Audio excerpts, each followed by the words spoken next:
તાજા સમાચાર તમારી ભાષામાં મેળવવા માટે ડાઉનલોડ કરો ગુજરાતી મિડ ડેની એપ।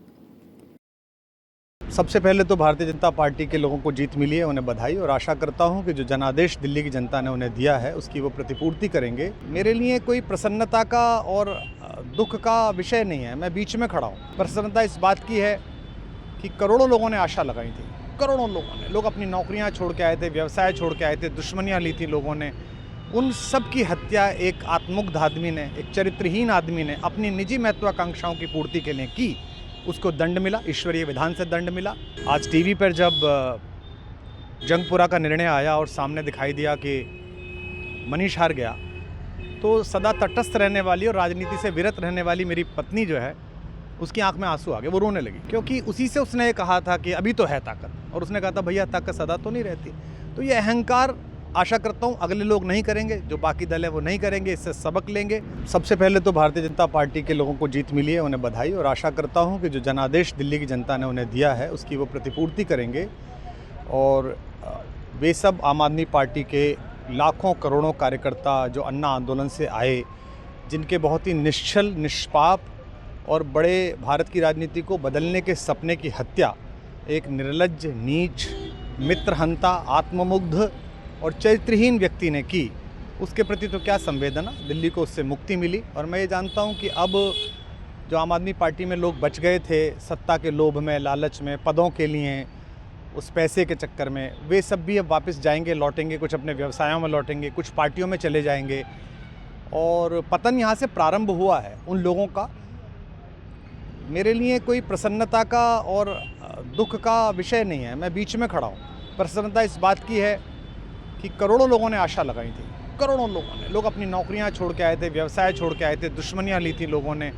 उन सब की हत्या एक आत्ममुग्ध आदमी ने, एक चरित्रहीन आदमी ने अपनी निजी महत्वाकांक्षाओं की पूर्ति के लिए की। उसको दंड मिला, ईश्वरीय विधान से दंड मिला। प्रसन्नता इस बात की भी है कि न्याय हुआ। आज जब कहना नहीं चाहिए, लेकिन आज टीवी पर जब जंगपुरा का निर्णय आया और सामने दिखाई दिया कि मनीष हार गया, तो सदा तटस्थ रहने वाली और राजनीति से विरत रहने वाली मेरी पत्नी जो है, उसकी आंख में आंसू आ गए, वो रोने लगी, क्योंकि उसी से उसने ये कहा था कि अभी तो है ताकत, और उसने कहा था भैया ताकत सदा तो नहीं रहती। तो ये अहंकार आशा करता हूँ अगले लोग नहीं करेंगे, जो बाकी दल है वो नहीं करेंगे, इससे सबक लेंगे। और दिल्ली के नागरिकों को मैं अच्छे शासन के लिए बधाई देता हूँ। अब भारतीय जनता पार्टी अपने नेतृत्व में सरकार बनाकर दिल्ली के जो दुख थे पिछले 10 वर्ष के, उन्हें दूर करे। और आम आदमी पार्टी के समस्त कार्यकर्ताओं को कहता हूं कि आपने जिस किसी भी लोभ लालच में, सब कुछ जानते हुए एक ऐसे व्यक्ति के समर्थन में काम किया जिसने अपने मित्रों की पीठ में झुरा घोंपा, गुरु को धोखा दिया, अपने साथ कंधे से कंधा मिला के लड़ने वाली महिलाओं को अपने घर ला के पिटवाया, अपनी निजी सुख और साधन के लिए जनता का पैसा खर्च किया, अब उससे आशा लगानी छोड़ें, अब बाहर निकलें, अपना अपना जीवन देखें।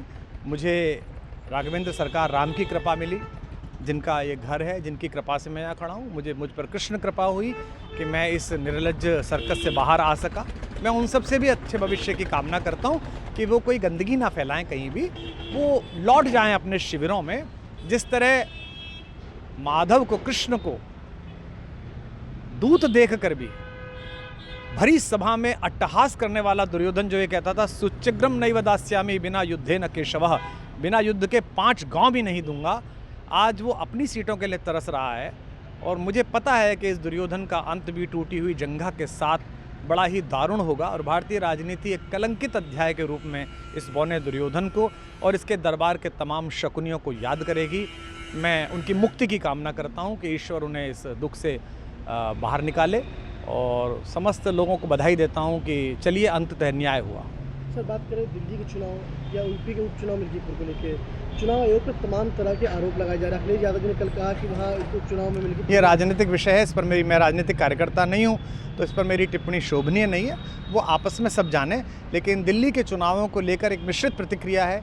दुख है कि अन्ना आंदोलन से एक ऊर्जा जो पैदा हुई थी, जिससे देश में एक सकारात्मक बदलाव हो सकता था, एक वैकल्पिक राजनीति हो सकती थी, उसकी हत्या एक अहंकारी आदमी ने, एक आत्ममुग्ध और असुरक्षित आदमी ने कर दी। मैं आशा करता हूँ कभी ना कभी भारत में ऐसा सूर्योदय किसी न किसी दल में अवश्य होगा, जो भारत को जहाँ पहुँचना है वहाँ पहुँचाने का मार्ग प्रशस्त करेगा। सब्सक्राइब करो Gujarati mid day. Bell icon પર ક્લિક કરીને મેળવો તમામ વિડીયોના ડાયરેક્ટ નોટિફિકેશન.